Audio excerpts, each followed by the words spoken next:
تخيل أن تستيقظ ذات صباح لتجد أن جميع ملفات شركتك قد اختفت. تظهر رسالة على الشاشة: تم تشفير بياناتك، لدفع الفدية اضغط هنا. لا صوت، لا أثر، فقط صمت رقمي قاتل. هذه ليست حبكة فيلم خيال علمي، بل واقع تعيشه آلاف الشركات حول العالم. هذه قصة الفدية الرقمية. اضغط تدفع.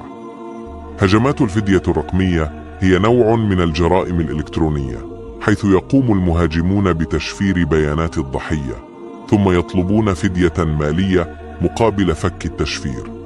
غالبا ما تطلب الفدية بعملات رقمية مثل البيتكوين، مما يصعب تتبعها. من أبرز هذه العصابات ريفل ودارك سايد.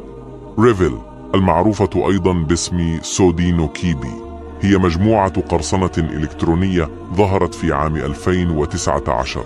استخدمت نموذج الفدية كخدمة، حيث توفر البرمجيات لمهاجمين آخرين مقابل نسبة من الفدية.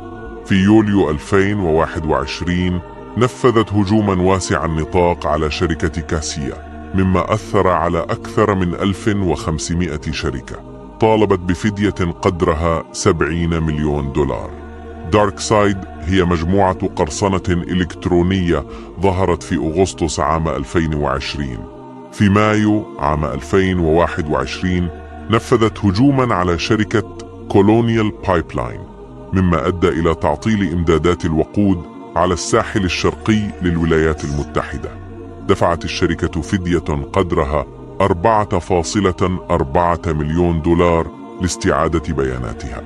يبدأ الهجوم عادة برسالة بريد إلكتروني تحتوي على رابط خبيث.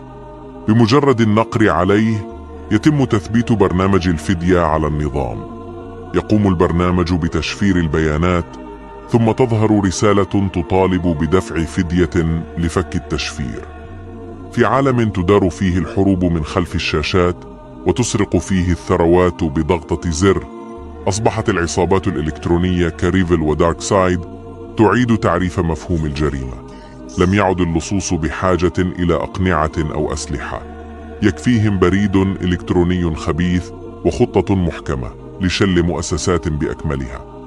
هذه الهجمات ليست مجرد حوادث فردية، بل هي إشارات لتحول خطير في ساحة الجرائم. فهل نحن مستعدون لمواجهة هذا العدو اللامرئي؟ أم سنظل نطارد الأشباح في عالم لا يعترف إلا بالقوة الرقمية؟